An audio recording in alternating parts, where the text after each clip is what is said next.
자, 그러면 하나하나 질문 읽어보고, 뭐, 대답해 드릴 수 있는 건 대답을 할게요. 산업 공부는 어떻게 하는 게 좋을까요? 정답은 없겠으나, 정석 있으신가요?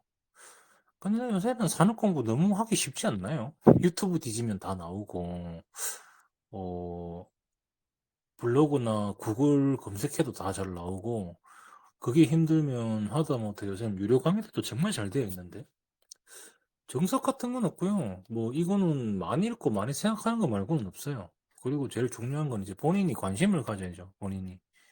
본인이 관심을 가져야 여기에 대한 공부를 계속 이어나갈 수 있겠죠. 이거는 진짜 시간 갈아놓고 본인이 관심 가지고 계속 그 산업에 대해서 열심히 공부하는 수밖에 없어요. 적어도 산업 공부가 다 됐다라고 하는 건 다른 사람들한테 설명을 쉽게 할 수 있는 정도는 돼야 산업 공부가 됐다 이 정도 되는 겁니다. 아시겠죠? 거제 부동산 보유 중이라 승도리님 뷰나 매도 계획 궁금합니다. 제가 때가 되면 팔 겁니다. 이거는 때가 되면 팔 거고 뭐 근데 몇 번이나 얘기했지만 지방은 공급이 없는데 거제건 부산이건 경남이건 미안하지만 인허가도 절벽이고 다 절벽이에요. 뭐 제가 겪어보니까 실수요자들이 제일 비싸게 사더라고요. 실수요자들이 부동산이라는 건. 근데 저는 부동산 사람하라 소리 잘 안 해요. 부동산은 돈 묶이는 게 싫은 사람들은 정말 안 좋은 자산이에요. 그래서 뭐 저는 잘 모르겠습니다. 저는 제가 때가 되면 팔 겁니다. 물론 공급이 없어서 지금 거제도도 많이 올라가요? 많이 올라갔죠. 지금 집값이. 마피 주고 사신 분들은 제법 보셨을 건데. 어, 직장인 투자자 경험 있으시다고 알고 있습니다. 다른 사람들 투자 아이디를 읽어보고 그날 올라오는 리포트를 되는 대로 읽어봅니다.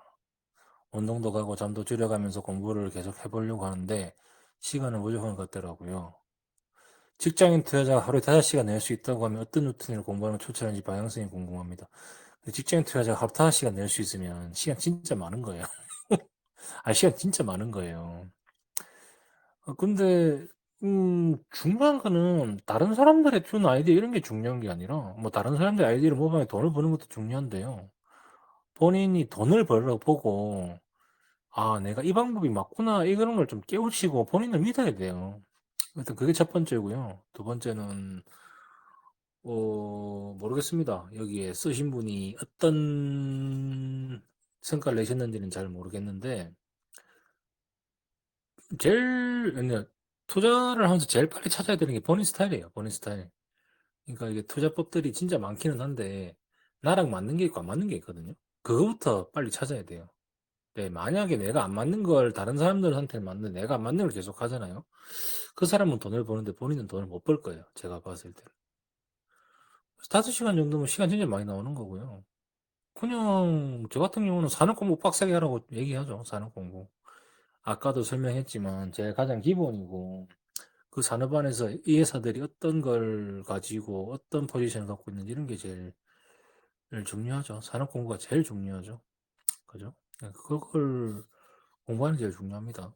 뭐 당장 돈 벌겠다, 당장 뭐 하겠다 이런 거는 좀 아닌 것 같고 뭐 빠르신 분들은 뭐 1, 2년 안에 뭐 성과 잘 나시는 분들도 있는데 보통 평균적으로 3, 5년은 걸리는 것 같아요. 투자라는 게. 내가 스스로 객관화하고 예를 들자면 저희 직원 같은 경우는 아무것도 모르는 상태로 와서 1년 동안 깨졌거든요. 그 1년 뒤에는 작년이죠. 작년에는 자아 성찰을 좀 하더니만 정말 열심히 했어요. 정말 열심히 해가지고 더블을 만들더라고요. 계좌를. 그리고 올해 또 이제 뭔가 또 작년에 했던 걸 또 복귀하면서 열심히 하더라고요. 네. 그러니까 이 친구가 하는 루틴은 딱 그거예요. 들어오면 일단은 산업 공부하고요.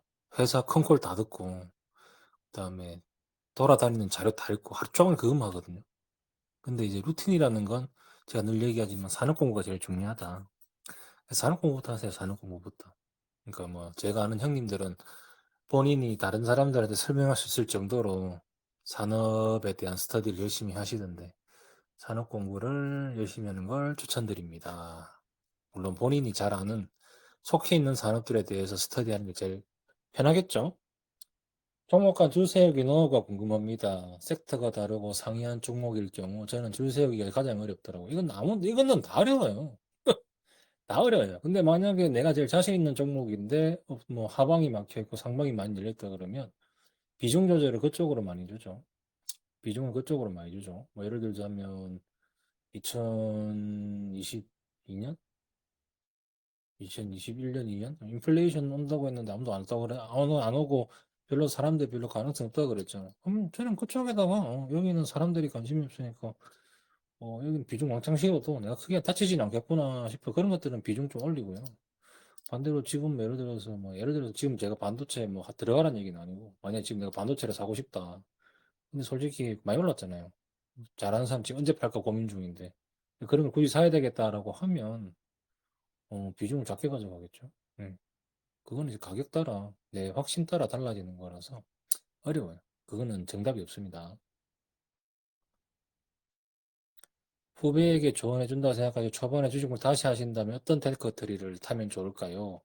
네, 저는 산업 공부를 열심히 하시는 걸 추천드립니다.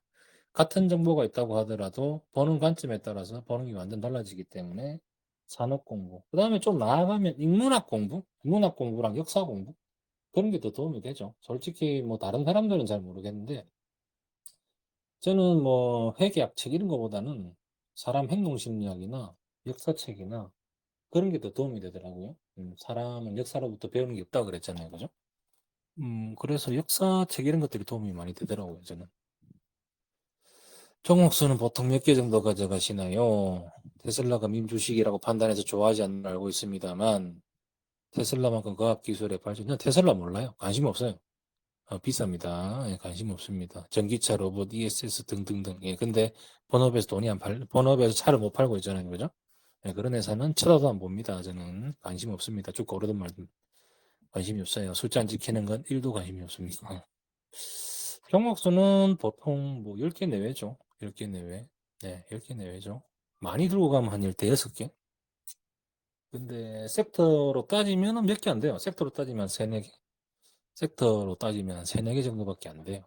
네.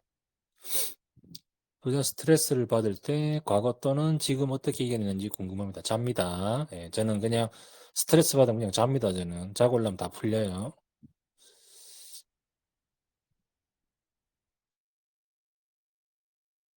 현재 가장 저평가된 원자재가 원유인 것 같고 미국은 물가를 낮추기 위해 현재까지 잘 조율하고 있는 것 같지만 결국은 얼린 것들이 재평가되는 시기들이 올 텐데 언제일지 예상 안 되는 시점에서 주로 어느 정도 비중 베팅으로 가져가시나요? 글쎄요. 살 게 없으면요. 많이 싣고 가고 세워라, 내워라는 전략도 있을 거고, 이거는 정답이 없어요. 정답이 없어요. 제가 예를 들어서 현재 시점에서, 다 비싼데? 살 게 없네? 이런 생각이 들면, 그쪽에다 왕창 사는 경우도 있고, 근데 여기는 확실히 이번 다음 분기, 다다음 분기 실적 좋을 것 같고, 뭐 예를 들면 석유 쪽은 내년부터 확 턴으로 날 것 같은데, 그러면 고민 많이 하고 비중 조절을 좀 하겠죠? 예. 뭐 한다는 얘기는 아니고, 만약에 그런 게 보이기 시작하면, 그죠? 그거는 정답이 없어요. 그건 경험치라서 정답이 없습니다, 정답. 근데 성향 따라 다른 거예요. 제가 사람들하고 겪어보니까 사람들 제일 못하는 게 기다리는 거 진짜 못하더라고요. 한 2달? 3달 기다리면 진짜 오래 기다린 거더라고요. 사람들 기다리는 거 잘 못하더라고요. 테크 기업 AI나 우주 쪽 자율주행, 우주는 관심 없고요. 자율주행 뭐 관심 없습니다. 자율주행 뭐 잘 되면 좋기는 한데 돈 버는 건 또 돈의 이야기라서 별로 관심이 없고 자율주행은 테크 기업 AI는 좋게 보죠. 실제로 뭐 지금 반도체도 미쳤고 변압기도 미쳤고 구리도 미쳤고 전력기기도 미쳤고 뭐 거기 파생되는 것들 다 지금 좋잖아요. 그래서 뭐 다 좋게 보죠. AI 쪽은. 제 하루 공부 루틴이 궁금합니다. 저는 솔직하게 말씀드리면, 저기 누구냐, 피터 케이님이나 선진장님이나, 그리고 제가 알고 있는 전업분들에 비하면 굉장히 게으른 사람입니다. 솔직히 말씀드리면 정말 게으른 사람이고요. 저는 일단 탐방도 안 가고요. 그 다음에 주담하고 통화도 잘 안 해요. 잘 안 하고요. 그 다음에 사람들이 좋다고 하는 섹터들에 별로 관심이 없어요. 저는 앞으로 좋아질 섹터들에 대해서 관심이 많지, 좋다고 하는 섹터들에 대해서 별로 관심이 없어요. 제가 현재 신규로 산다고 하면, 그때 이제 핫해질 섹터들을 열심히 찾으려고 노력을 많이 하죠. 핫해질 섹터들, 핫해질 회사들을. 그래서 좀 게을러요.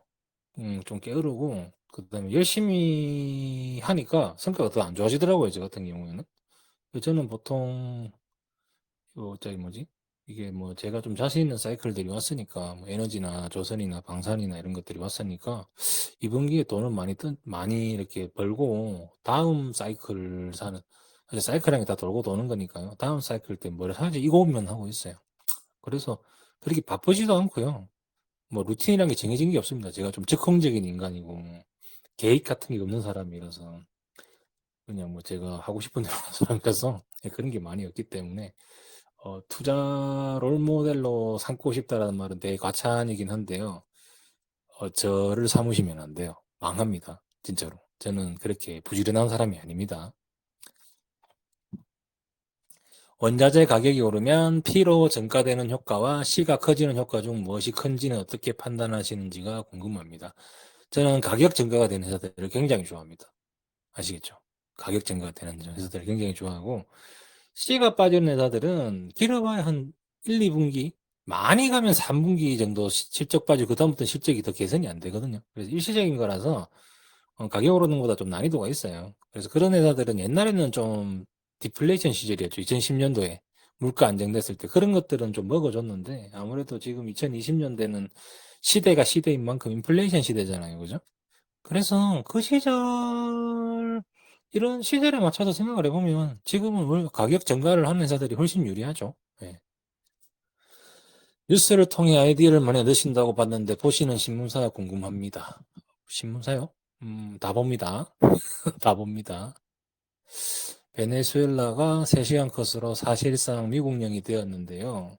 이에 따른 유가와 해양 시추 생산 등의 산업 방향성을 어떻게 보고 계시는지 궁금합니다.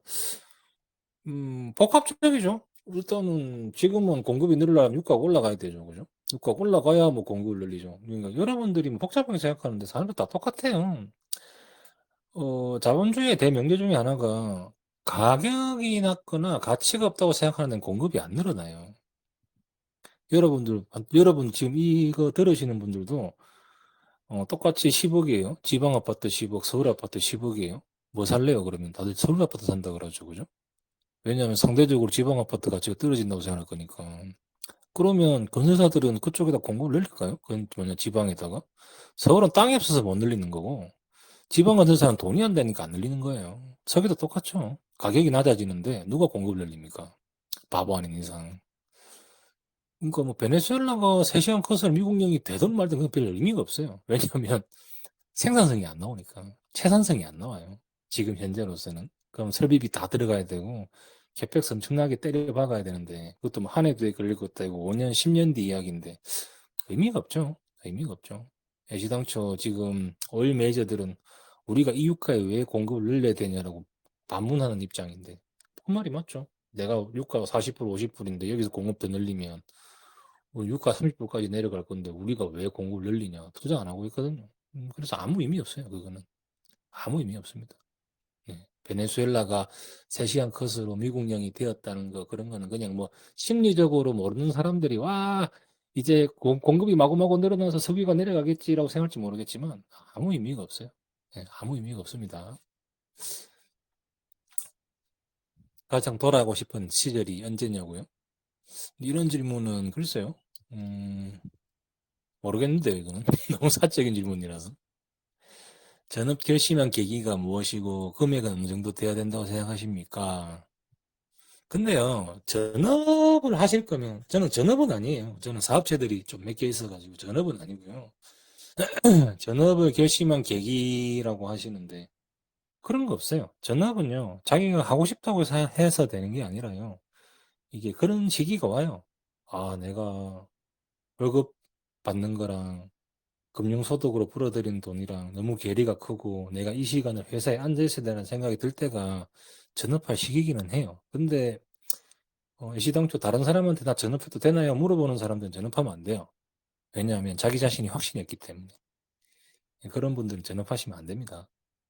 왜냐하면 그런 분들은 아무것도 모르는 상태로 나와가지고 월급도 끊기고 초조한 상태에서 뭔가 성과 안 나고 포모하고 이래버리면 스택 꼬여서 망하는 사람들이 진짜 많거든요. 뭐 성공한 사람들도 많이 봤겠죠, 여러분들은. 근데 전업이나 전업 투자자 하시는 분들 중에서 망하신 사람도 진짜 많아요. 그런 것도 생각을 하셔야 돼요. 그런 거는 저기 누구지? 가족하고 특히 아내분하고 상담을 많이 하셔야 되겠죠. 석유 석탄에서 주로 참고해야 될 부분이나 내용이 궁금합니다. 근데 이건 너무 방대해서 여기에서 다루기는 좀 내용이 너무 많은데. 근데 모르면 아예 손을 대지 마세요. 그러니까 제가 늘 얘기해 드리지만 조선 석유 석탄 아니 뭐 돈 되니까 와서 뭐 보시고 하시는 건 알겠는데 내가 모르잖아요. 그럼 손을 안 대는 게 맞아요. 아, 난 모르겠다. 저는 뭐 테슬라 뭐 좋냐고 나한테 물어본다 모르겠어요. 테슬라. 뭐 우주 산업 어떻게 생각하세요? 모르겠는. 저 별로 관심이 없어요. 그런데 전 제가 모르는 거 모른다고 하거든요. 바이오 아무리 좋다 그래도 아, 난 모르겠는데 하고 그게 그거 말고도 돈 되는 거 많은데. 그죠? 시추 등 유가 관련 산업에 궁금한 점이 있습니다. 물가와 금리가 계속 오르고 스태그플레이션이 오면 수요 감소와 비용 상승으로 유전 개발이 줄어들어 시추 섹터에 오히려 안 좋을 수도 있지 않을까요? 근데 지금 석유 안 파면요. 그러니까 지금이라는 게 올해 하반기나 내년쯤에 석유를 안 파게 되면요. 한 5년, 6년 뒤에 여러분들이 생각하는 것 이상으로 큰 임팩트가 올 건데 이게 석유라는 게 뭐 유정이라는 게 여러분들이 여기 톡탁 하고 만들어지는 게 아니에요. 한번 각 잡고 만들라 그러면 최소 5년이고요. 좀 큰 대형 유전 같은 경우는 10년 걸려요. 10년. 여러분들이 쉽게 쉽게 퍼올린다고 착각하는 셰일오일도 유전 개발 탐사 시초까지 보통 2년, 3년 걸립니다. 아시겠죠? 그래서 지금 안 퍼면 안 될 텐데요. 뭐 다들 잘 모르고 그런 얘기를 하시는 것 같은데 뭐 컨코라스도 얘기했어요. 우리 지금 안 파면 2020 30년에, 2030년에 큰 문제가 생길 거라고 다들 얘기해요. 2030년, 2029년에. 근데 실제로 생산량도 떨어지고 있고, 시초가 왜 안 좋지? 난 이해가 잘 안 가네요. 그죠? 제가 살 때랑 보유는 잘하는데 파는 게 잘 안 됩니다. 근데 파는 건 누구나 어려워요. 언제 매도하는지 기준을 알 수 있겠습니까? 일단은 내가 생각한 가격이 오면 일단 기계적으로 팔죠. 내가 생각한 가격이 오면 더 오르거나 더 안 오르는 상관이 없어요. 기계적으로 팔죠. 저 같은 경우는. 기계적으로 팔고. 그다음에 항상 줄 세우기를 제 나름대로 하니까. 이거는 업사이드가 하방이 막히는데 업사이드가 높고 얘는 많이 올라와 있네. 갈아탈까 싶으면 이제 좀 갈아타는 경우도 있고. 아니면 이제 뭐 세금 내야 될 때, 이럴 때는 팔기 싫은데 팔아야 되는 경우도 있고 한데, 보통은 제가 생각하는 가격까지는 좀 팝니다, 저는. 좀 덜어내요. 아시겠죠? 덜어냅니다. 근데 그거는 아무나 정답을 못 알려줄 거예요. 왜냐하면 지금 좀 팔아야지 그러는데 항상 하는 얘기 야 더 갈 것 같지 않냐? 뭐 이런 얘기를 많이 하니까 아니 뭐 더 가는 건 내게 아니죠. 그런 건 내게 아닌데 뭐 팔기는 팔아야죠. 뭐 팔아야 내 돈 확정인 거지. 뭐 백날 들고 있어봐야 배당 받는 거 아니면은 뭐 그것도 뭐 부동산하고 똑같으니까 팔아야죠. 그죠? 그거는 이제 알아서 하셔야 됩니다. 그것도 답이 없어요. 그 경험치 경험치. 피팅 섹터, 플랜트 섹터에 대한 생각이 궁금합니다. 오, 잘 모르겠어요. 플랜트 섹터, 피팅 섹터. 근데 컴컬 보니까 가스는 많이 올린다고 하더라고요. 그리고 뭐 태강, 성강밴드, 하이로콜 얘네들은 미국에서 생산 자체를 안 하니까 뭐 좋기는 하겠죠. 좋기는 하겠는데 제가 딥하게 안 봐서 잘 모르겠어요. 관심이 없어요. 솔직하게 말씀드리면. 왜냐면 얘보다 싸고 좋은 것도 너무 많아가지고. 최근에 올려주신 2026년 전망 관련 두 가지를 여쭤보고 싶습니다.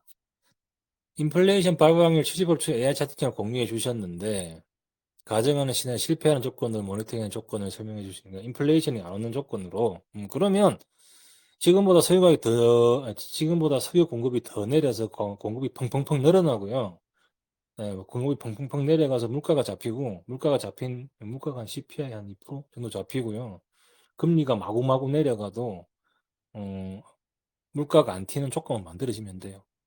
그러니까 중국으로부터 관세 없이 다 수입을 하고 러시아랑 다시 사이좋게 지내서 싼 가스랑 싼 석유 쓰면서 다시 또 공급 과잉으로 원자재 공급 과잉으로 디플레이션 와서 저기 물가가 안정되면은 인플레이션이 안 오겠죠. 근데 지금 완전 반대로 가고 있으니까 AI건 좀 아는 사람들은 맨날 니들 금리 내릴 수 있냐라고 얘기하는 거죠, 지금.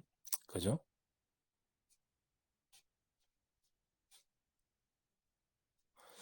음, 석유 가격 오르면 모든 게 다 올라요. 죄송하지만 석유는 우리 문명의 뿌리입니다, 뿌리. 여러분들이 뭐 착각하시는 것 같은데 석유 없이는 세상이 안 돌아가요. 전기차 수요가 뭐 폭증해서 석유가 피크아웃이다. 죄송한데 전기차 나오자마자 나와도 석유 수요 계속 올라가요. 계속 올라가요. 어, 중국만 있는 게 아니거든요, 세상은. 석유 수요처가 중국만 있는 것도 아니고 실제로 전기차도 안 팔리고 있고 저기 뭐냐 하이브리드도 기름 먹잖아요. 내연기관하고 배터리 합친 거 하이브리드도 먹잖아요. 그것도 먹고 그리고 지금 제일 자동차 성장이 빠른 데가 인도잖아요. 인도가 지금 제일 빠르게 자동차 성장하는데 거기는 전기차 보급률이 처참해요. 전부 다 너도 나도 내연기관 사는데 거기가 만약에 2000년대 중국처럼 경제 성장하고 자동차 보급률이 터지게 되면 글쎄요. 석유 수요가 피크가 올 수가 있나? 이런 생각밖에 안 드는데 저는. 석유 수요는 피크가 오기가 힘들죠. 석탄도 피크 온다고 하는데 석탄도 힘들고. 음, IAEA나 EIA 레포트는 맞은 적이 한 번도 없어요. 제가 레포트들을 거의 자주 보기는 보는데 그 양반들 하는 말은 정치적인 뉘앙스들이 많아서 어지간하면 안 믿으시는 게 좋죠.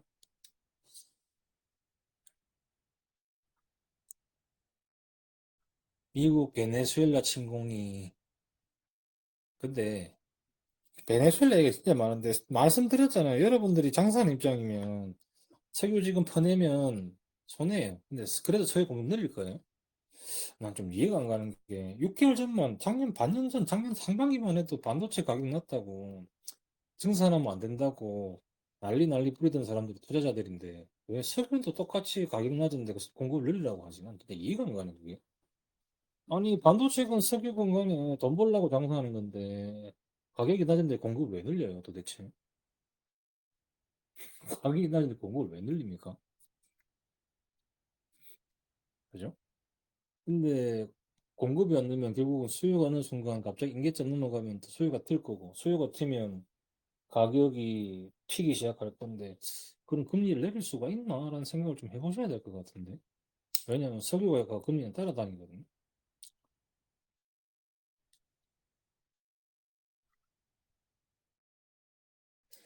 자, 산업별로 밸류하는 법이 궁금합니다. 은행 보험주는 PBR로 하는지 시클리크형 PER로 하는 것인지 이거는 산업 레포트에 보면 애널리스트 분들이 잘 써놨잖아요. 이 회사는 PBR로 밸류했습니다. 근거 다 써놨고 이 회사는 PER로 했습니다. 근거 다 써놨고 그러면 그거 보통 그거 따라가면 돼요. 그 레포트를 믿으라는 게 아니라 그 예를 들어서 삼성전자를 PBR로 밸류에이션 하잖아요.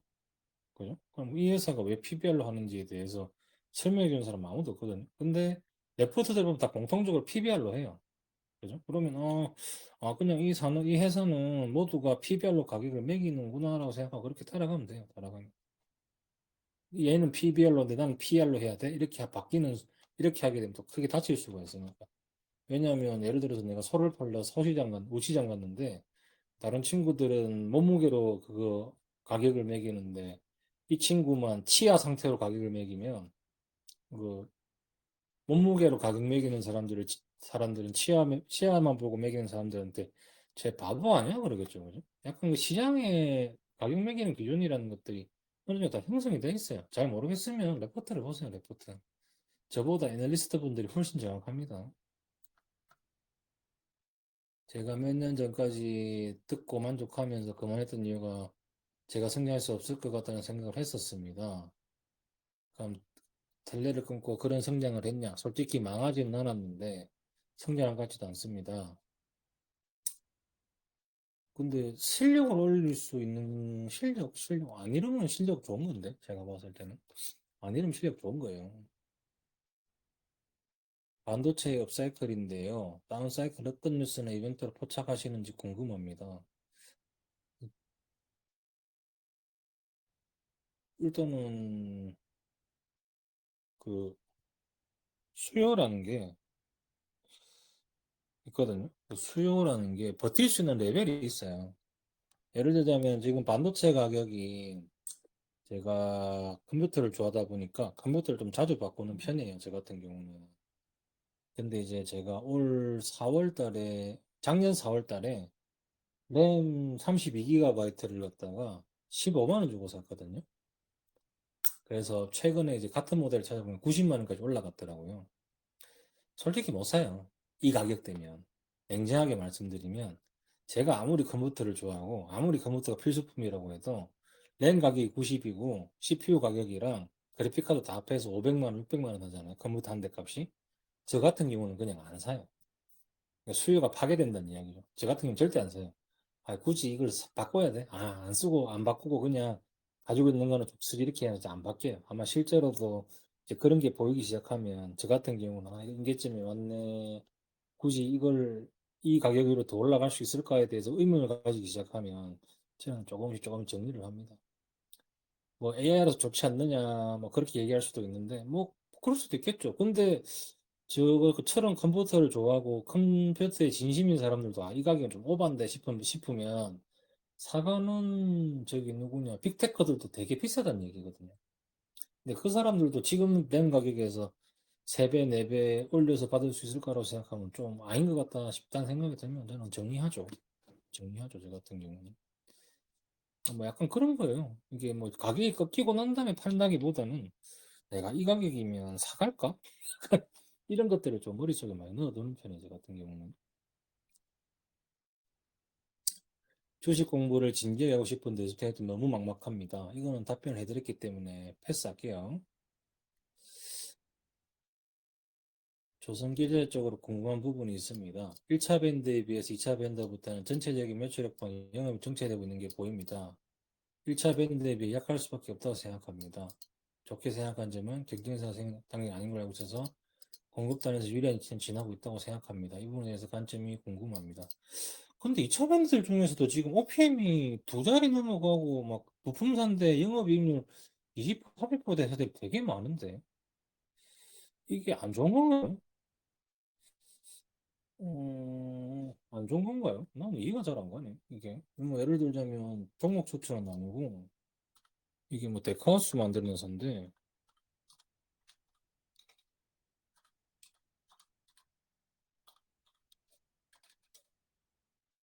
얘 오리엔탈 전공이라는 회사인데요. 얘가 지금, OPM이 영업이익률이요.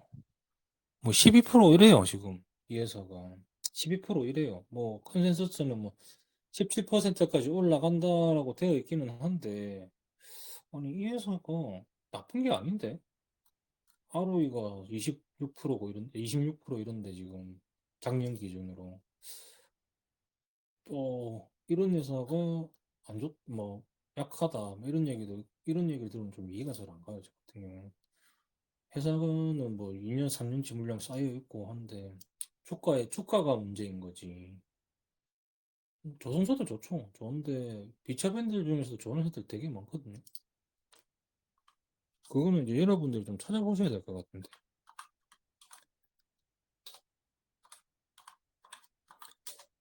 좀 찾아보셔야 될 것 같은데 보면.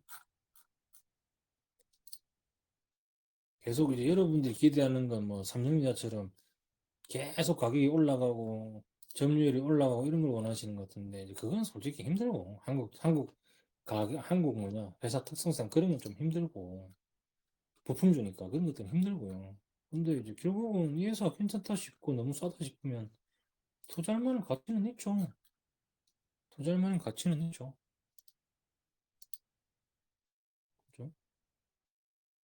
1차 밴드에 비해서 약할 수밖에 없으니까 뭐지 밸류에이션을 좀 싸게 받는 거고요. 싸게 받는 거고.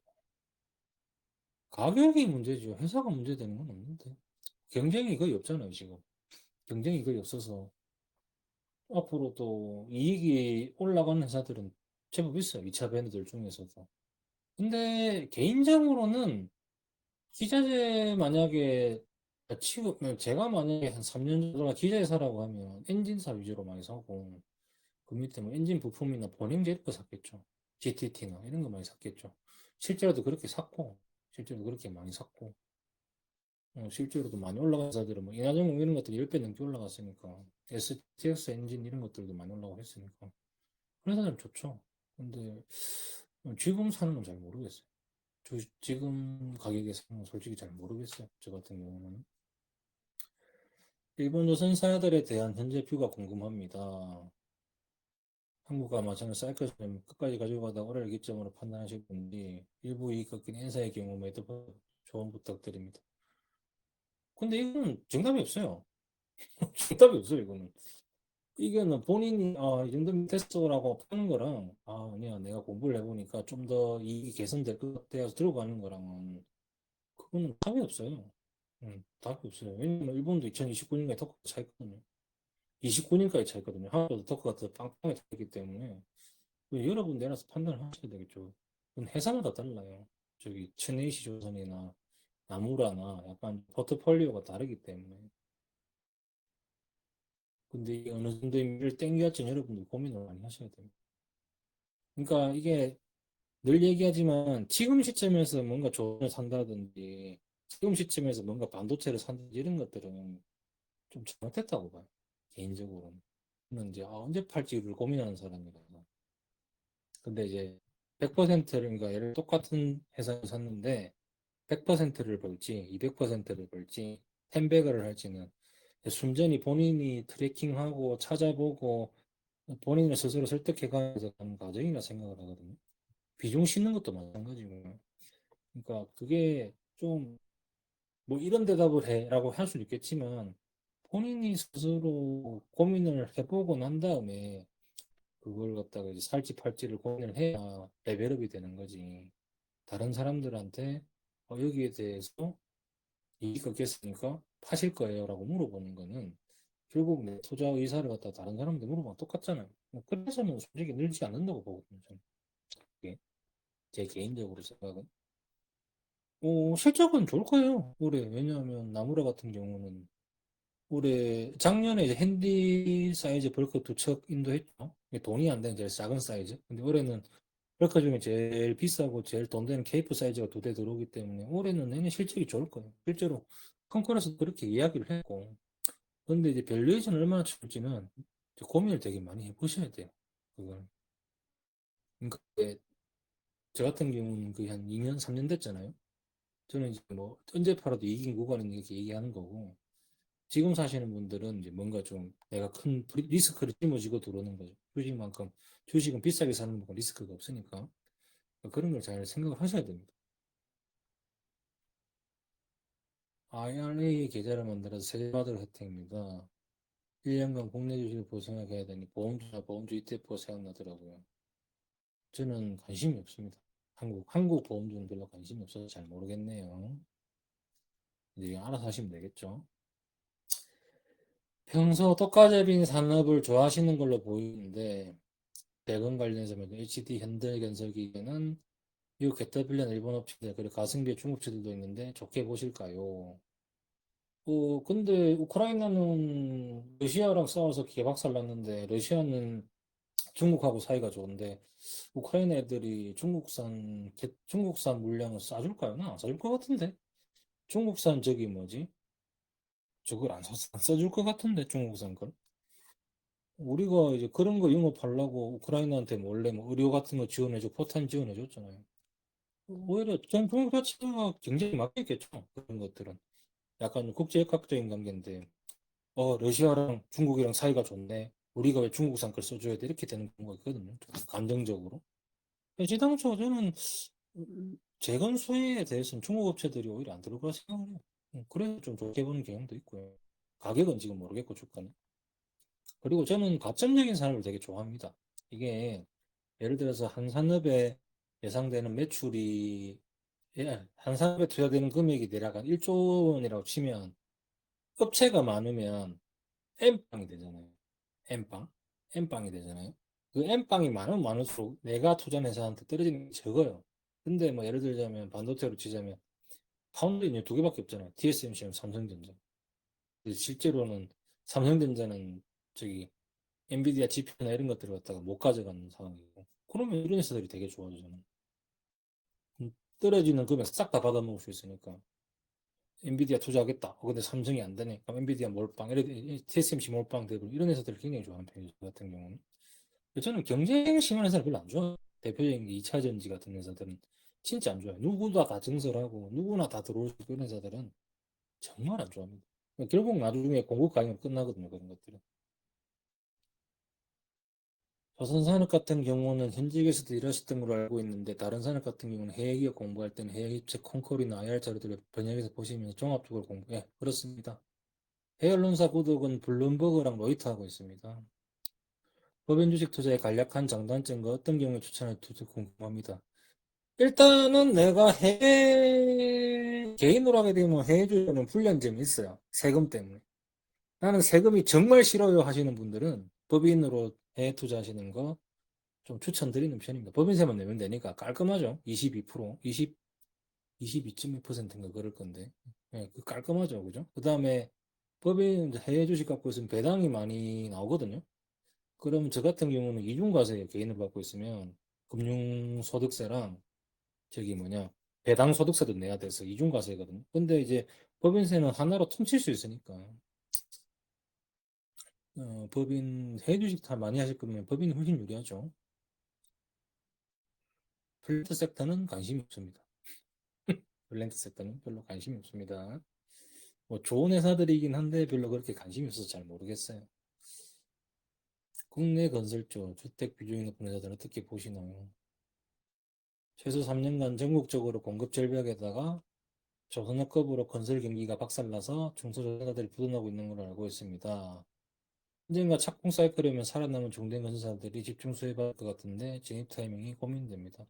맞죠? 이 투자 아이디어는 괜찮죠. 제가 봤을 때는 저는 이런 투자 되게 좋아해요. 괜찮다 나쁘다가 아니라 되게 좋아하는데 진입 타이밍은 여러분들이 정하셔야죠. 그거는 제가 뭐 이래라 저래라 할 수 있는 건 아니고 어 아마 모르겠어요. 중간 올해 지방선거 끝나고 나면 근데 솔직히 지금 부동산 답 없는 거 다 알지 않나요? 지금 서울은 지을 땅이 없고 진짜 뭐라고 해야 되지? 이번에 양도세 해외 주식 양도세 그 풀어주면서 느낀 건데 해외 주식 양도세 풀면은 양도세를 풀면 매물이 나오는 걸 알고 있다는 얘기잖아요. 그게 내가 해외 주식을 갖다가 양도세를 갖다가 풀어주면 아 해외 주식을 팔고 국장으로 오겠다라는 그런 수요 그런 방식을 자기들이 알고 있다는 건데 이걸 가지고 지금 와서 부동산 쪽은 양도세를 갖다가 더 중과를 하잖아요. 팔지 말란 얘기거든. 그러니까 이게 답이 없어요 지금은. 그러니까 이게 뭐 서로 같은 경우는 1주택으로 묶어놔가지고 팔지도 못하게 하고 사지도 못하게 하고 이사도 못 가게 만들어 놨잖아요. 그러니까 뭐 모르겠습니다. 정권 바뀌면 하지 않을까요? 지금 풀어도 늦기도 너무 늦어. 지금 풀어도 안 돼요. 10년 걸려요, 10년. 서기가 똑같아요. 뭐 지금 뭐 재건축하고 뭐 한다고 해서 그게 바로바로 되는 것도 아니고 안 돼요. 지금은. 지방은 반대로 이제 뭐 다들 사업성이 안 나고 중공업 유분양이 엄청나게 쌓여 있으니까 안 되는 거고. 당분간은 글쎄요. 잘 모르겠어요. 근데 주가가 지금 아무리 안 좋은 소식에도 반응 안 하는 거 보면 얼추 최악은 지나간 것 같기는 한데 타이밍은 잘 모르겠네요. 근데 이제 본인이 고민을 좀 하셔야 되겠죠. 코로나 때 반강제 퇴사하고 주식 5년 차. 내년이면 60주에 들었습니다. 3년은 시간, 돈업이와 정신바짝차를 탁치는 보고 생각의 정리가 모를 또 죽겠습니다. 근데 모든 투자의 기본은 수요 공급 분석이에요. 그게 가장 기본이에요. 그러니까 이게 부동산 투자도 마찬가지고요. 주식 투자도 마찬가지고. 막 이게 뭐 차트 분석 이런 거 다 필요가 없어요. 의미가 없어요. 그런 거 의미가 없고. 이 회사가 뭐 예를 들자면 삼성전자 같은 경우가 이제 뭐 한 1, 2년 전에 떠돌았던 스토리가 지금 현실이 됐잖아요. HBM 쪽만 겁나게 늘리니까 레거시 쪽, 그러니까 지금 일반 D램 쪽 투자가 너무 메말라가지고 이거 나중에 문제가 생긴다고 계속 얘기했었거든요, 사람들이. 저도 그게 되게 동의를 했어요. 저도 실제로 삼성전자를 하이닉스 좀 가지고 있고.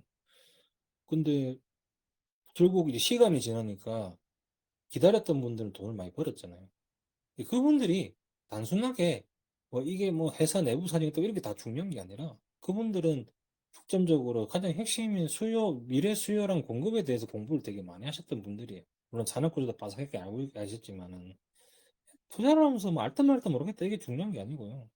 내가 장사는 생각하면 돼요. 내가 뭐 탕후루 가게를 연다라고 하면 딱 하나겠죠. 아, 미래 수요가 느니까 늘어나니까 탕후루 가게를 여는 거잖아요. 그죠? 근데 말씀드렸지만 사람들은 그런 생각들 자체를 좀 다차원적으로 하지 않으면 돈을 벌 수가 없어요. 주식시장에서. 진짜로. 그러니까 아, 이게 기본적이게 수요하고 공급인데 사람들이 별로 관심이 없네. 뭐 방금 뭐 지방건설처럼 솔직히 뭐 지금이야 지방 기가 오르니까 조용해졌는데 한 몇 달 전만 해도 사람들이 지방 집을 누가 사요 그러잖아요. 지금 집값 계속 오르고 있거든요. 부산이랑 대구랑 저기 어디냐 뭐 대전 이런 데 다 오르고 있어요. 왜냐하면 말했다시피 사람들이 다들 가치가 없다고 하니까 공급이 없거든. 공급이 없으니까 가격이 올라가는 거. 단순한 논리인데 왜 그걸 그렇게 복잡하게 생각하시는지 잘 모르겠어요, 저 같은 경우.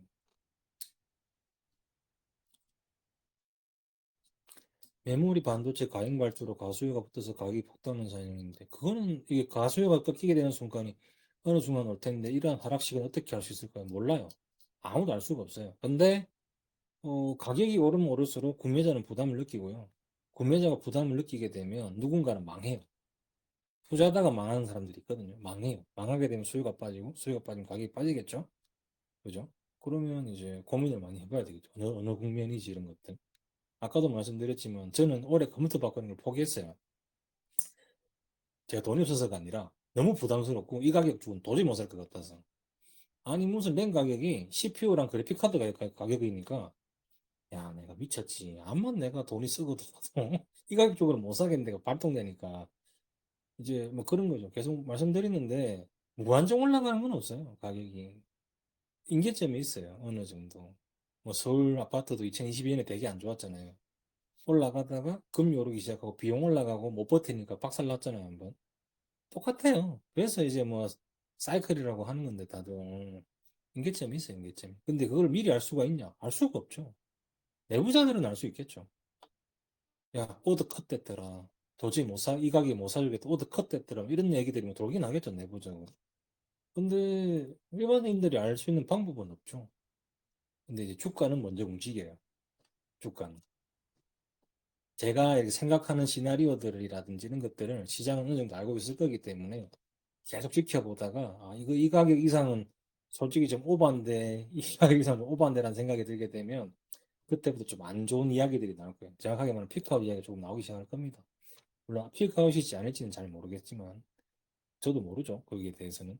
그런 식으로 흘러가다가 어느 순간 이제 이게 뭐 오더컷이 된다든지 누군가가 캡백스 투자를 줄여가지고 힘들다든지 이런 것들이 나오게 되면 당연히 가격은 내려가겠죠. 지금 그렇게 된다라는 게 아니라 언젠가는 그렇게 되겠죠. 잘 몰라요, 저도. 그거는 언제가 될지 저도 잘 모릅니다. 비중 조절은 아까 말씀드린 것처럼 현재보다 싼 것들이 있으면 비중 조절을 하는 편입니다.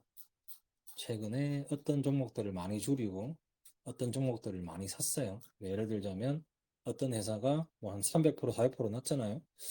근데 업사이트 여기서 좀 해봐라. 아, 해봐야 좀 안 될 것 같은데 얘는 이제 하방을 막혔는데 제가 봤을 때 업사이트 한 3배, 4배예요. 뭐 그런 것들로 이제 갈아타는 경우들이 좀 있죠. 저 같은 경우는.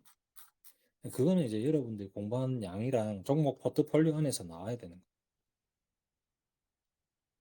그러니까 이게 오래 보였던 종목이라고 생각하시면 안 되고 이게 끝이 있어요. 사이클 산업들은 대부분 다 끝이 있어요. 끝이 있기 때문에 잘 팔아야 돼요. 잘 안 팔면 다시 원점으로 돌아와요. 그런 경우들 많이 겪어보시면 안 돼요. 겪어보시면 아실 거예요. 자, 여기에 써 있는 질문들은 제가 다 설명을 해드렸고, 근데 손 드신 분들이 되게 많네. 한 두어 분 들어볼까요? 자, 콩이파파님, 제가 한번 발언권 드릴게요.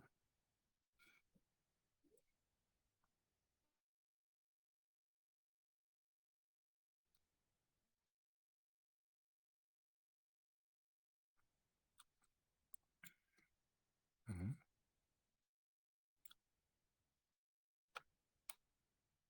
아무도 드렸는데 대답을 안 하시네. 그러면 다른 분 드릴게요. 한 두 분만 들을게요. 아까부터 계속 들고 계시던 분이 CKH님? 이분? 네.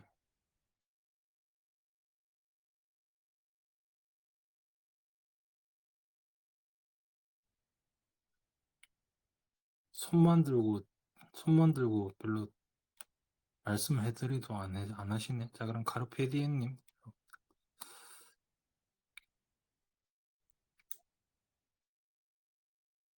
말씀하시면 되는데요.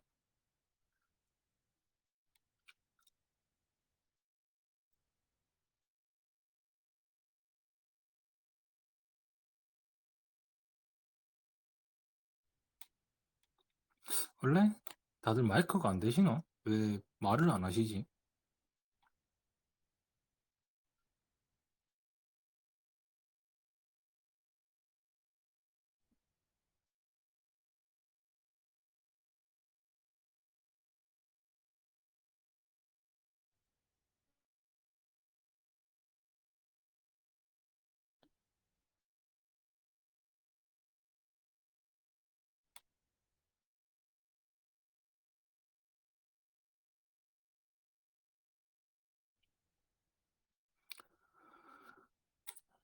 없어요. 아니, 다 발언권 드렸는데 대답 말씀을 안 하시네.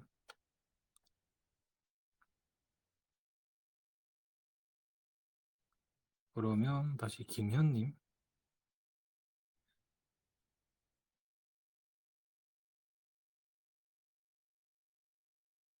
마이크가 없으신가?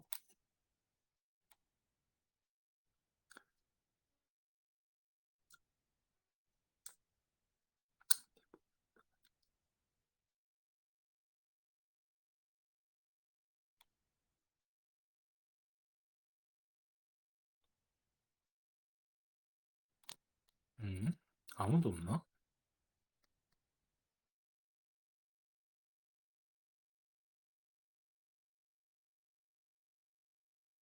혹시 뭐 물어보고 싶으신 거 없어요? 아니, 손 드신 분들은 많은데 말씀을 안 하시네.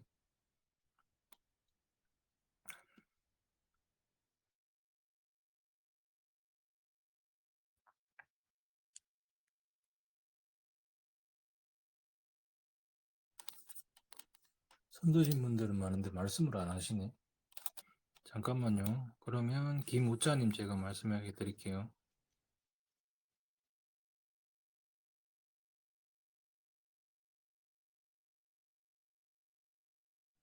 아무도 없네.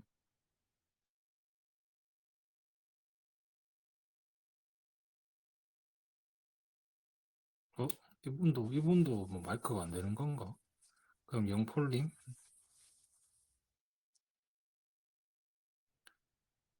아는 거 말씀해 드리는데, 제가 하나 아까 전에 갑작스럽게 저기 있어서 손을 누르긴 아니, 했는데, 소리가 안 들려요. 목소리가 너무 작게 들립니다. 안 들리세요? 목소리 너무 작게 들려요. 그러면은 지금도 안 들리나요? 들립니다, 이제.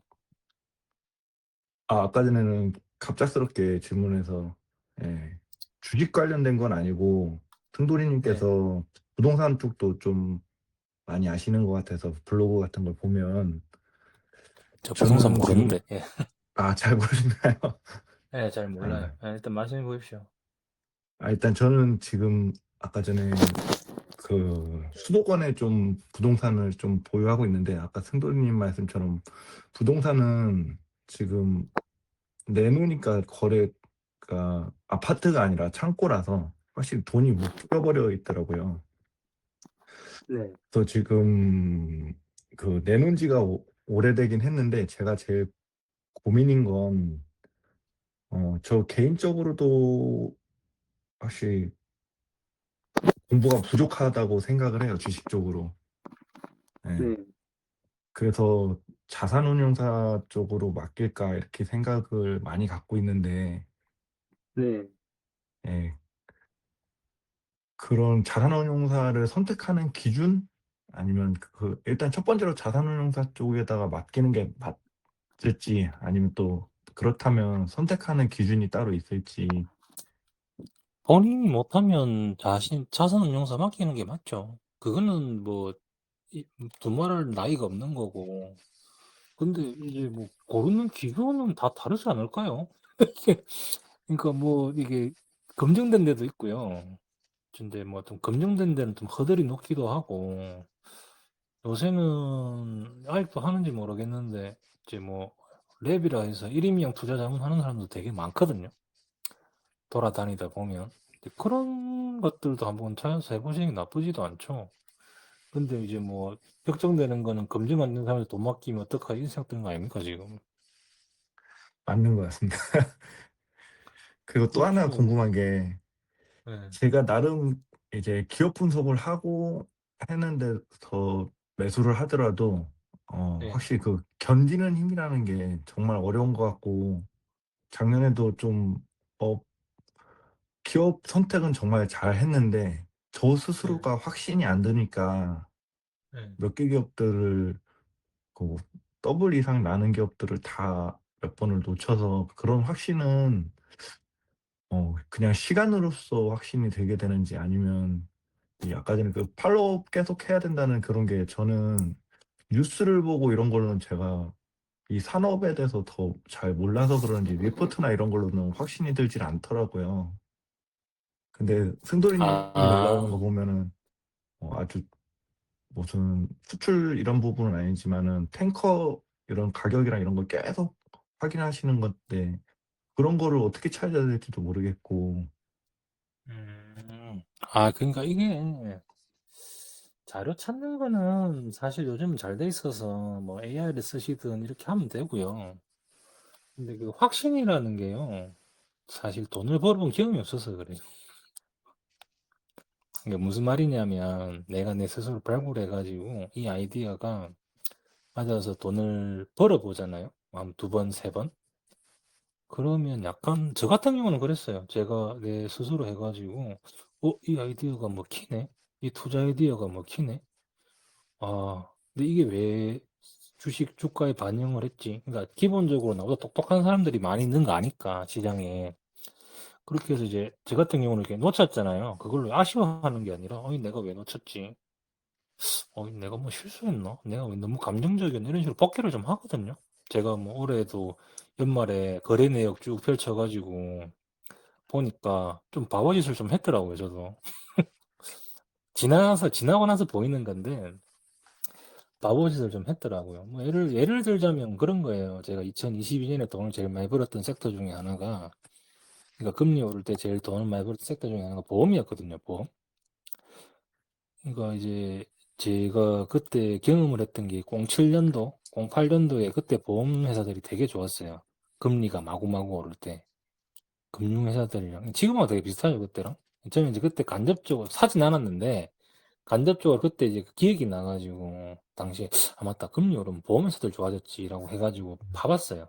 봐보니까, 확실히 금리가 오르기 시작하면 보험이 좋아지더라고요. 그렇게 해서, 2022년에 많이 벌었고요. 당시에. 20년부터 좀 사가지고 22년에 돈을 많이 벌었고요. 그리고 최근에 이제 그 경험이 있으니까, 아무렇지도 않게 이제 일본 보험사를 사게 되더라고요, 저 같은 경우에는. 아무렇지도 않게. 뭐, 똑같이 움직이지, 뭐, 생각이 드니까.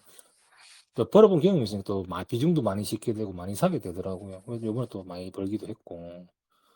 뭐 약간 이제 그게 좀 자기 확신? 이런 것들은 좀 공부도 많이 하는 것도 많이 하는 거지만 약간 내가 이거 왜 이렇게 행동했지? 이런 거에 대한 복귀 이런 것도 좀 해야 되고 시당초 내가 샀을 때 시나리오가 있을 거 아닙니까? 이렇게 되면 이익이 늘어날 거고 이렇게 되면 주가가 이렇게 반응을 해주겠지라는 시나리오가 어느 정도 그려질 거 아닙니까? 그러면 그거대로 갔는지 팔고 나서도 한번 봐야 돼요. 팔고 나서도.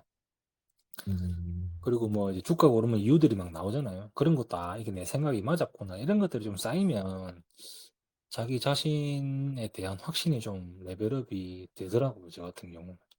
저는 그랬어요. 다른 분은 어떨지 모르겠는데 저는 그랬어요. 감사합니다. 예. 근데 이게 진짜 돈 벌어본 경험이 없으면 확신을 못 가지게 돼요. 사람이란. 진짜 그건 저도 한번 느껴봤기 때문에. 근데 이제 돈을 벌게 되면 좀 확신을 가지시게 되겠죠. 막 이게 날라갔다고 속상할 게 아니라 반드시, 아, 이거 내가 이렇게 생각했는데, 아, 내가 믿음이 없었구나. 이러면 안 되겠다. 아, 다음에 또 이런 기회 놓치지 말아야지. 이런 식으로 복귀를 하실 줄 알아야 돼요. 이상입니다. 진짜요. 예. 네. 자, 다음 한 분 더 할게요. 없습니까? 그럼 랑님 할게요. 랑님.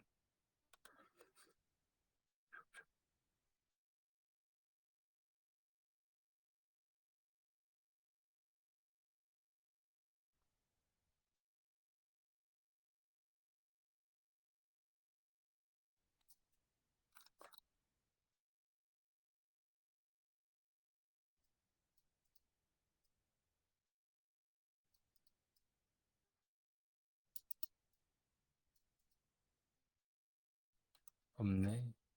추가로 댓글이 또 달렸네요. 댓글이, 뭐야, 갑자기 댓글이 이렇게 와장창 달렸대. 잠깐만요. 댓글이 너무 많이 달렸는데, 갑자기. 어, 잠깐만요. 이거 지금에 다시면 어떡하지? 일단 댓글 대답을 좀 해드릴게요. 나 댓글 다 했는 줄 알고, 끝난 줄 알았는데. 어, 자, 보면,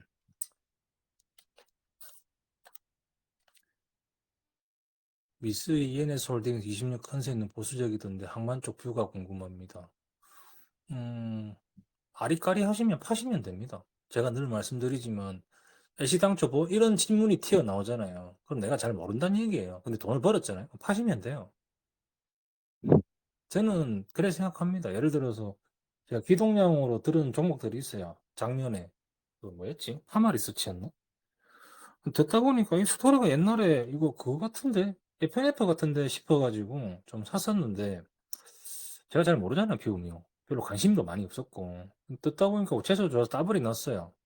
다들 막 아마 좋다고 하는데 저는 그런 게 좀 있어요. 기동량은 내가 들은 건데 이 정도 벌었으면 많이 벌었지라고 생각해서 좀 다 팔았거든요. 다 팔았어요. 운이 좋아서 좀 좋은 가격에 팔기는 했는데, 약간 좀, 내가 좀 아리까리하고 가격은 충분인가? 이런 질문을 하는 것 자체가, 주가는 많이 올라왔는데 내년 컨센서스는 보수적이고, 나는 좀 확신이 없고, 이렇다는 의미거든요. 그런 생각은 파시면 됩니다, 그냥. 팔면 되죠. 뭘 이렇게 고민을 합니까? 좋게 보면 들고 가면 되는 건데, 항만 쪽이 당연히 좋죠. 다음 섹터로 관심을 가지고 있는 종목이 뭔지 궁금합니다. 다음 섹터요? 비밀입니다, 이거는. 아직까지는 제가 그렇게 오픈하고 싶진 않네요. 조선업황 피크는 언제로 보시는지와 조선 3사가 기대 중 어디를 더 좋게 보시나요? 가격적으로는 다 마음에 안 드는데요, 지금. 난 언제 팔지만 고민 중인데. 조선업황 피크는 저도 잘 몰라요.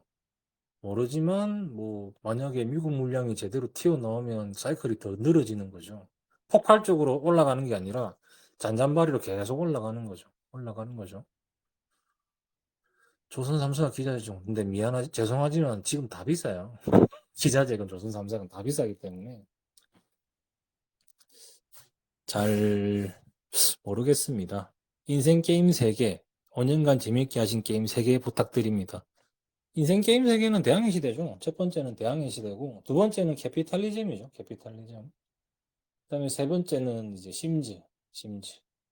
인생을 시뮬레이션 게임이거든요. 다른 사람들과 똑같이 살고 싶으면 월급쟁이 하고, 좀 리스키하면서 다른 사람과 다르게 살고 싶으면 사업을 하고 이런 걸 알려주는 게임이에요.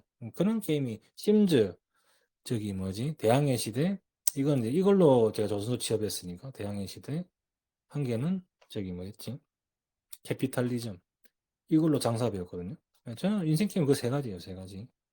그걸로만 해도 투자 충분히 배우실 거예요, 제가 봤을 때는.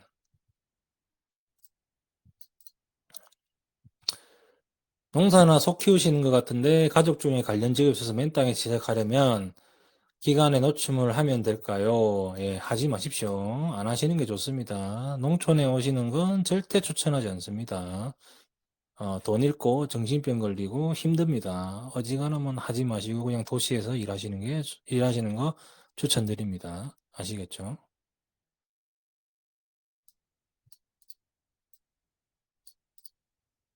해양 쪽 개념이 궁금한데 해양 플랜트, FPSO, FLNG, FSRU, MR탱크 등등 어떻게 구분 짓고 상선 플랜트, 오프쇼어 섹터로 분류해서 공부 알려주세요. 근데 이거는 만약에 제가 설명하면 3시간 넘게 걸려요. 그렇기 때문에 패스할게요. 너무 길기 때문에. 이건 산업 강의를 해달라는 거잖아요. 그죠? 요거는 패스할게요. 해양 시초 투자가 망할 수 있는 시에는 어떤 것들이 있을까요? 브레이킹 기술 발전이 있을 것 같은데, 제 생각이 궁금합니다. 아니, 근데 석유 수요가 안 좋다, 석유 수요가 계속 약세라고 하는데, 제가 말씀드렸잖아요. 석유 수요가 약세면 여러분들 계좌 다 작살나요. 네, 농담 같죠? 진짜인데?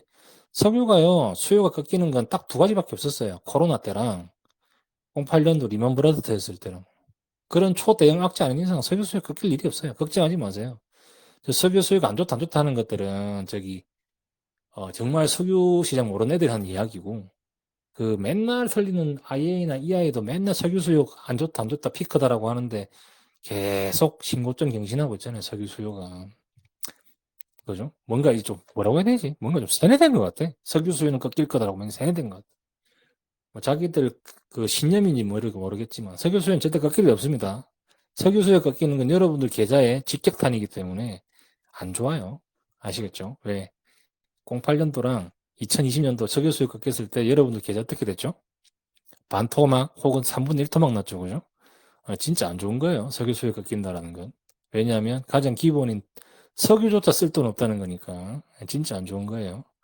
프래킹 기술은 퍼올리는 기술이지 시추하는 기술이 아닌데요. 프래킹 기술은요, 지금 떨어져 있는 유정에다가 석유를 더 끌어오는 기술이지, 이걸 갖다가 추가로 더 새로 유정을 개발하고 파는 기술이 아닌데, 시추는 새로 유정을 파는 기술이고, 무기 완전 다른 분야예요. 시추가 망하는 거요? 투자를 아예 안 하는 거겠죠. 석유가 계속 내려가서 투자를 아예 안 하는 거겠죠. 근데 제가 말씀드렸잖아요. 석유 가격이라든지 어떤 재화의 가격이 내려가면 내려갈수록 공급이 파괴되는 건 확정이에요. 반대로 뭐 어떤 재화가 가격이 치솟으면요. 수요가 파괴되는 것도 확정이에요. 그게 사이클이에요. 봐요. 삼성전자 P5, P6 안 짓는다 하다가 갑자기 이제 수요가 좋아지니까 갑자기 태세 바꿔서 공장 짓고 DDR4 뭐 단종한다더만 갑자기 가격 좋으니까 증산하잖아요. 증산하니까 더 찍어내잖아요. 뭐 사람이 다 그때그때 상황 따라 다른 거예요. 근데 뭐 그런 거죠. 뭐 그런 거죠. 근데 뭐 망할 수 있는 시야는 딱 하나밖에 없죠. 여기에서 더 나빠지려면 아예 석유를 안 파면 됩니다. 근데 석유를 안 파면 뭐라고요? 여러분들이 나중에 유가 100불 됐을 때 과연 금리를 내릴 수 있을까요? 그것만 생각하시면 되겠죠.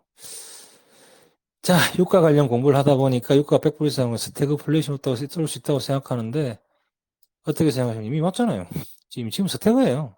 죄송한데 여러분들은 쓸 돈은 없고 물가는 계속 오르고 있고 원자재 가격 미쳐 있고 70년대죠. 70년대. 계속 내린다고 하는데 원자재 가격 오르는데 금리 내리면 원자재 가격 더 튀어서 결국 여러분들이 쓰는 생필품들 가격 다 오르기 때문에 결국 여러분들까지 받는 돈이 쓰레기가 되고 그렇게 이제 소비가 위축되면서 기업들이 물건이 안 팔리기 시작하고 재고가 쌓이게 되면 어떻게 됩니까? 여러분들 자르고 여러분들 노동시장에서 퇴출되고 이러다 보면 당연히 이제 그 70년대 시대로 가는 거죠. 근데 지금 이미 초입이에요. 초입 제가 봤을 때는. 초입이에요. 그러니까 70년대 제일 강했던 섹터가 에너지, 금강, 그다음에 희귀금속, 원자재들이 되게 강했고 제일 안 좋았던 섹터가 리테일이거든요. 소비재가 제일 안 좋았어요. 그때랑 너무 닮았죠, 지금. 그죠? 그러니까 물가가 내려가려면 뭐 관세도 풀어주든 뭘 하든 해야 되는데 관세도 매기지 뭐 하지 하니까 그러니까 물가는 오르는데 여러분들 삶이 팍팍해지니까 스태그 맞죠? 스태그플레이션 맞죠? 지금 돌아가는 게 계속 뭐 CPI 지표 갖다 대면서 나한테 뭐 이게 2%밖에 안 된다고 얘기하는데 2.8인가 2.9거든요. 근데 3% 수준에서 금리를 내리게 되면 원자재 가격이 또 튈 겁니다. 왜냐면 다 공급 부족이니까. 다 공급 부족이니까. 그래 되게 되면 뭐 결국 원자재를 사서 가공하는 업체들은 다 가격 증가를 할 거고, 그럼 결국 여러분들은 월급을 안 오르는 상태에서 하다못해 인건비를 줄여야 되니까 월급 안 올리겠죠. 안 오르는 상태에서 여러분들한테 가격 증가를 하게 되면 여러분들 실질 소득은 계속 줄어들겠죠. 아주 극심하게. 그러다가 이제 뭐 소비 재판에서들 자빠지고 이러다 보면 70년대처럼 금리가 말도 안 되게 치솟는 경우가 올 수도 있어요. 근데 말씀드렸다시피 금리가 내려가는 옵션은 거의 없어요. 내려봐야 이제 한 번인데, 만약에 뭐 트럼프가 무리해서 한 번 이상 금리 내리고 자기가 말한 것처럼 올해에 1%까지 금리 내리면 원자재 폭발할걸요? 제가 봤을 땐. 석유건, 구리건 전부 다 폭발할걸요? 그 서울부동산 똑같아요. 공급이 막히는데 돈 풀면 서울부동산 떡상하잖아요. 원자재도 그런 거 떡상하게 되면 다 망합니다. 다 안 좋아, 다 안 좋아져요. 그쪽 섹터만 좋아져요. 그쪽 섹터만. 그래서 저는 소비자는 별로 정말 관심이 없어요. 현재로서는. 그게 끝나고 나면 모를까. 현재로서 뭐 자동차나 뭐 가전 이런 건 전혀 관심이 없어요. 그런 건 잘못 샀다가 죽을 수도 있어서. 송소영 기자재 업체 투자 중입니다.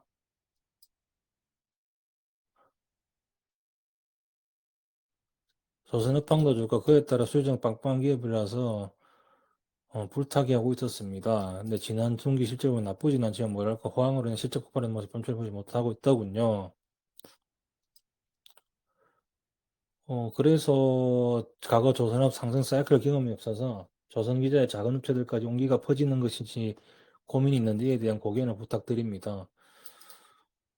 실적이 나쁘지 않은데 주가가 안 간 거는 비싸거나, 현재 뭐냐, 예를 들어서 지금 실적 대비해서 밸류에이션이 합당하거나 아니면 비싸거나 둘 중에 하나겠죠. 그러니까 이게 앞으로도 실적이 늘어날 거라는 근거가 있어야 홀딩을 하는 거고, 그게 없으면, 그게 약간 좀 다른 사람들하고 다르게 컨빅션이 없으면, 어, 투자하시면 안 돼요.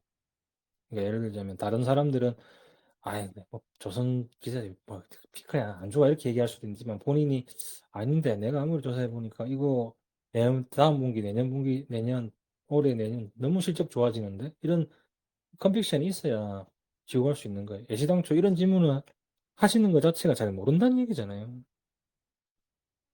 그럼 주담한테도 물어보고 산업 뉴스도 찾아보고 이래저래 발로 좀 뛰시고 하셔야 돼요.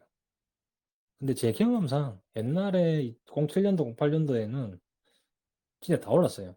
100배짜리도 나오고 그랬어요, 기자재들 중에서. 지금도 이제 그런 비슷한 물량이 몇 개 있긴 했지만, 100배짜리, 10배짜리, 5배짜리, 3배짜리 수두룩하게 나왔어요. 근데 지금 기자재들 많이 올랐는데? 얘네들 다 바닥 대비 한 3, 4배 오르지 않았어요? 다 올랐을 건데, 지금. 그건 매도는 이제 여러분들이 알아서 하셔야 됩니다.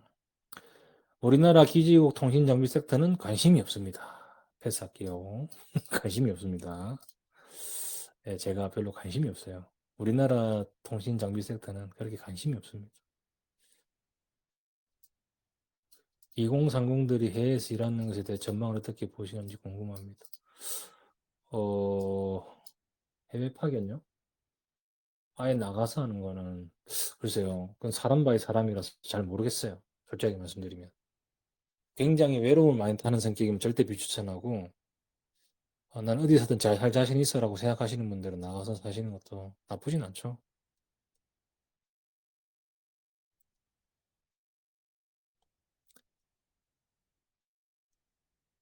이거는 답이 없어요. 본인한테 스스로 가슴에 손을 얹고 물어보십시오. 나는 밖에 나가서 생활을 잘 할 수 있을까에 대해서. 그게 보통 일이 아니거든요. 이사하고는 차원이 달라요.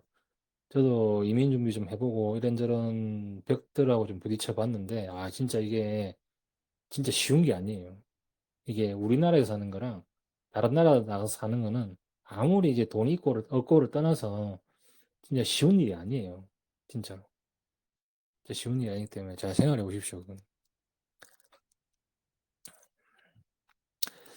근 3년간 제 기준으로 꽤 많이 벌었다가 작년 말에 크게 데미지를 입었더니 자신감도 떨어지고 몇몇 승률도 안 좋습니다.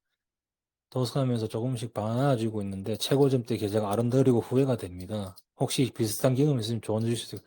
원래 주식쟁이는 자기 최고점이 원금이에요. 자기 최고점이 원금이에요.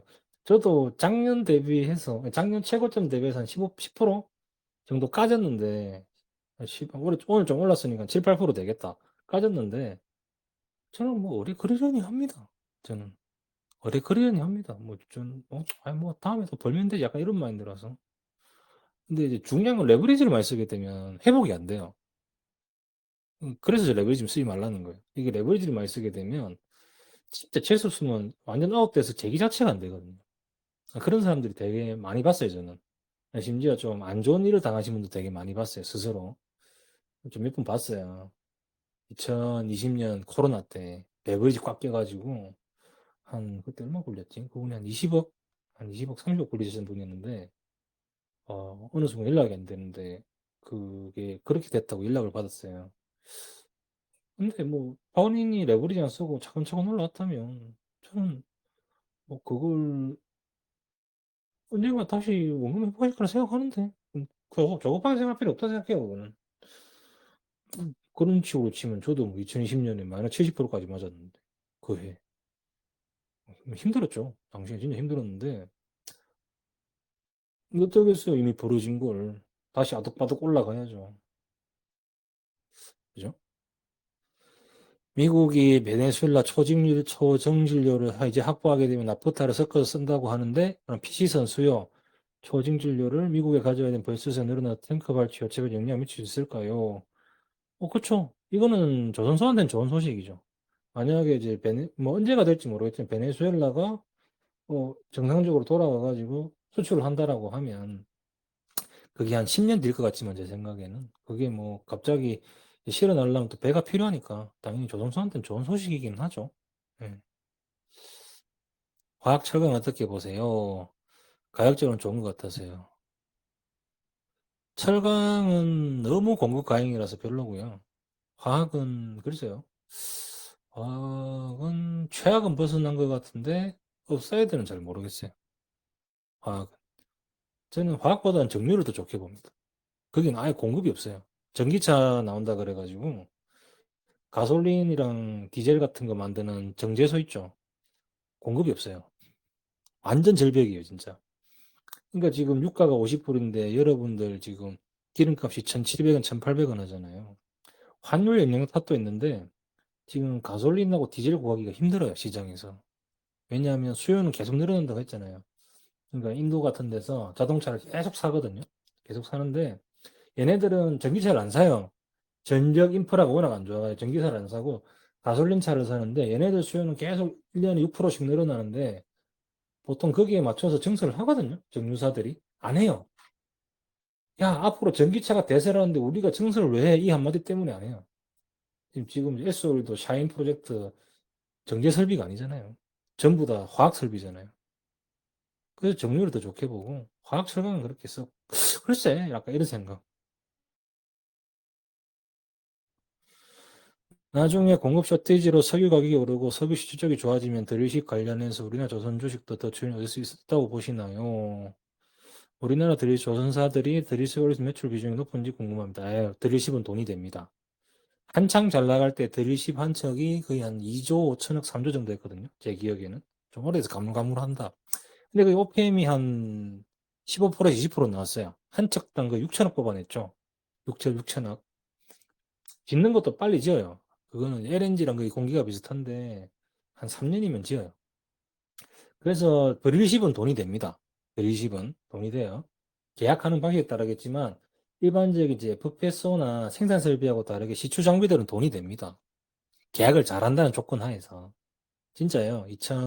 제가 제일 처음 했던 프로젝트가 트랜스오션 프로젝트였거든요. 그 돈이 좀 돼요. 그 한 번에 똑같은 선형의 배들을 우리 집 배가 선형이 똑같거든요. 형태가 똑같아요. 똑같이 찍어내면 되니까 OPM도 또 훨씬 높아요. 그래서 그 배들은 돈이 됐습니다. 옛날에 제가 저기 신입 초년생 때 2010년 기준으로 돈이 됐습니다. 그래서 만약에 드리십이 추가 발주가 나오게 되면 조선소한테 상당히 좋은 소식이죠. FPS는 돈 안 되고 드리십은 돈이 돼요. 예, 드리십은 돈이 됩니다. 미국이나 일본 주식을 사기 위해 한전이 아닌 한차익을 목적으로 한일 투자를 하시는지요? 어, 그냥 저는 한국 원화에 대해서 부정적이에요. 예. 이게 뭐, 지금 당장을 보는 게 아니고, 지금 뭐, 정부가 돈 푸는 거라든지, 뭐 이런 걸 봤을 땐, 딱히 원화 자산을 오래 지고 갈 생각은 없기 때문에, 환차기 목적이 아니라, 그냥 한국 원화가 별로 마음에 안 들어서 그냥 바꾸는 겁니다, 저는.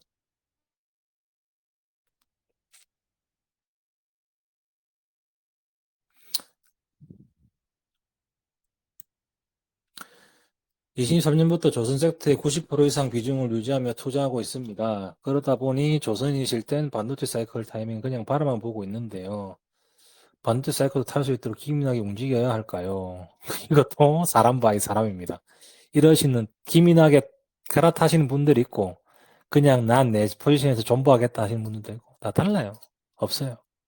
3년째 거의 아무것도 안 하고 있으니까 뭔가 뻘쭘한 같기도 생각이 많은 요즘입니다. 근데 아무것도 안 하는 게 제일 힘든 거예요. 투자하면서 아무것도 안 하는 게 제일 힘들어요. 한번 해보세요. 진짜 힘들어요. 주변에서 이런 저런 이런 저런 이런 저런 아파트 막 이런 얘기 있잖아요. 하면 그, 그 내가 잘 모르는데 비중 태울 수도 없고 맨만 꼬이고 슬리피지 생기고 이래서 별로 추천하지는 않아요. 저는 거의 한 3년째 들고 있는데 지겨워 죽겠어요. 솔직하게 말씀드려요. 지겨워 죽겠습니다. 언제 팔지만 고민하고 있고요. 뭐 기회는 계속 생기거든요. 주식시장 기회 없는 거 없어요. 계속 생기기 때문에 그냥 공부만 많이 하시면 됩니다. 공부만. 부동산 신축 분기 뉴스 봤습니다. 부산 거주 중인데 주식 비중 크게 줄이고 부동산을 어떠 보이십니까? 30초 무주택입니다. 이건 알아서 하십시오. 이거는 많이 집 사는 걸 왜 저한테 물어봐요. 집 사는 걸 왜 저한테 물어보십니까? 알아서 하셔야죠, 이거는. 이건 저한테 물어볼 게 아니고 가족한테 물어보셔야 되는 거 아니에요? 여보, 나 주식으로 돈 좀 벌었는데 주식 비중 크게 줄이고 집 좀 살까? 이런 식으로 물어보셔야 되는 거 아니에요? 이걸 왜 나한테 물어보십니까, 이걸? 알아서 하셔야죠, 그요. 본인이 뉴스를 봤다면서요. 뉴스를 봤다면서요. 뭐 여러분, 뭐 알아서 하셔야죠, 이거는. 러시아 우크라이나 전쟁이 오래전도 끝날 수 있다고 예상한다면 굴삭기 같은 것들 필요가 증가하실 텐데 건설기를 직접 보시나요? 건설기 부품을 가져보시나요? 저는 부품 회사들보다는 완제품 회사를 선호하고 만약에 부품 회사를 본다고 하면 갑질할 수 있는 회사들을 되게 좋아합니다. 갑질할 수 있는 회사들. 예, 아니면 안 되구나 이런 회사들을 되게 좋아합니다. 말도 많고 탈도 많은 원전 근무자입니다. 원전을 굳게 믿고 그렇게 돼야 하는 변함이 없지만 당장 전기가 부족하고 기름값 오르는 게 보일 텐데 태양광을 안 지을 수 있을까요? 근데 태양광을 안 짓는다고 한 적 없는데? 태양광을 짓긴 짓겠죠. 근데 그게 전기요금을 낮출 수 있냐의 문제는 다른 문제죠. 내가 말씀드리는 건 전기요금이랑 경제성의 이야기인데? 태양광, 좋죠. 밤에만 반짝할 수 있고 겨울엔 효율 안 나는 태양광 좋기는 좋죠. 1년에 한 50%는 발전을 안 하잖아요. 얘가 과연 단가가 올라갈까요? 단가가 싸질까요? 태양광 짓는다고? 아무리 급하다고 해서 글쎄요. 저 같으면 제가 만약에 정책 위반자라면 전 석탄 쓸 것 같은데 그냥 제일 싸잖아요. 석탄이. 탄소 걸리면 그냥 포집 장치 달고 쓰겠는데 저 같으면 저는 석탄 쓸 것 같아요. 태양광은 돈이 안 돼요. 제 기준에는 그게 모두를 보조금 아니면 안 돌아가는 비즈니스 별로 안 좋아합니다. 저는. 토크가 자체가 저점주 상방에 맞게든 말이 있는데 추가적인 상승 동이 있는지 궁금합니다. 모르겠습니다. 그러니까 이런 질문이 나오면 제가 늘 말씀드리지만 팔까라는 생각이 들면은 파셔도 돼요. 버렸잖아요. 그죠? 저는 뭐 제가 고점을 맞출 수 있는 사람은 아니기 때문에.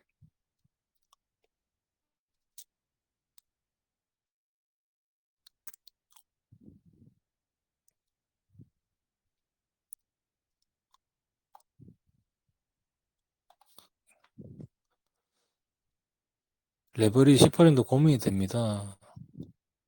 알아서 하십시오. 그것도. 레버리지는 본인이 알아서 하시는 거예요. 네, 그거는 저는 쓰지 말라고 하죠. 당연히. 국내 해외 주식 현금이 어떻게 되시나요? 그때그때 바뀌기 때문에 이것도 제가 답변 드리기 어렵네요.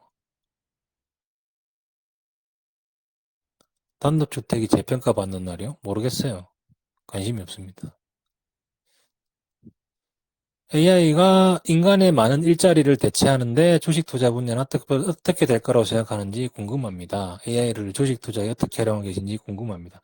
이것도 사람 바이 사람입니다. AI를 단순하게 이 회사 주식 어떻게 생각해? 이런 식으로 질문하는 사람들은 여전히 뭐라고 해야 되지? AI 활용을 하면서도 돈을 잃을 거고요. 야, 이거 산업 구조가 어떻게 되냐? 이런 식으로 물어보는 사람들한테는 큰 기회가 되겠죠? 예, 큰 기회가 되겠죠? 엄청 편하더라고요. 재미나게 써보니까. 물론 100% 믿진 않죠. 구라를 기깔나게 쳐가지고. 근데 앞으로 점점 개선될 거니까, 저는 되게 좋게 봐요. 근데 지금 제미나이랑 GPT 두 개 쓰고 있는데, 뭐 갈수록 발전하는 게 보이니까, 저는 뭐 적극적으로 쓸 거고요. 만약에 뭐 스크립트나 그런 거 좀 짜가지고, 개인 비수로도 좀 열심히 활용하려고 공부를 열심히 하고 있어요. 그래서 주식 투자 분야에서는 점점 좀 알파가 없어지지 않을까라는 생각이 드는데, 근데 결국은 그걸 다루는 게 사람이잖아요. 사람이 다루기 때문에 여전히 기회는 많을 거라 생각을 합니다. 주식 투자에서는. 이게 제가 사이클 사는 걸 좋아하다 보니까 매번 느끼는 건데 바뀌는 게 없어요, 사람은. 인간은 변하는 게 없어요. 확실해지면 움직이고 비싸지면 사고 싸고 무관심할 땐 끄덕도 안 보고 이러는 게 사람이라서 AI 시대가 오든 말든 그 본성은 안 변할 것 같아요. 제가 생각했을 때는. 저는 그거 열심히 활용하려고 생각 중입니다. 됐죠? 소설 마무리 기획은 있으신가요? 네, 소설은 시간이 되면 쓰겠습니다. 자, 또 질문 있습니까? 아이고, 그 11시네. 자, 한 분만 듣고, 한 두 분만 듣고 갈게요. 손 드신 분. 자, 창님.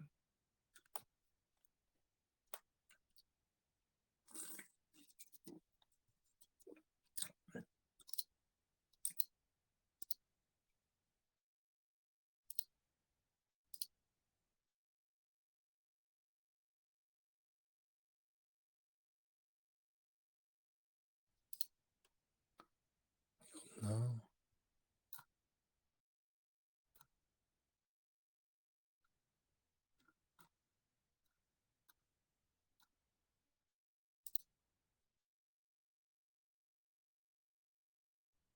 자, 이게 다들 마이크가 안 되시는 것 같아요. 뭐, 제가 이거 했는데 잘 안 되는 거 보니까. 아무튼, 달린 닥글에 대한 닥글은 제가 다 설명을 해드린 것 같거든요. 그래서, 오늘은 여기까지 하고, 투자 어렵죠. 근데, 그, 기다리는 게 제일 힘들어요. 왜냐면 내가 사고 나면, 내 건 안 가는데 옆에 있는 사람 거쭉 가고 이러면 현타 오죠. 포모 오고. 근데 그거 못 버티면요. 돈 못 벌어요. 진짜요. 진짜 제가 쭉 하면서 느낀 건데, 뭐, 내가 여의도에서 막 핫한 거 기가 막히게 찾고 이런 사람들도 계시긴 하지만, 일반적으로 직장 투자하시는 분들은 그게 힘드니까. 그래서, 뭐, 어느 정도 소외되는 것도 좀 느껴보시고 이런 것도 좀 해봐야 발전하지 않을까. 라는 생각이 좀 많이 드네요. 하는 거지 뭐. 자, 그러면 오늘은 여기까지 하겠습니다. 가끔씩 한 번씩 할게요. 가끔씩. 자, 그러면 마무리하겠습니다. 수고했습니다. 새해 복 많이 받으세요.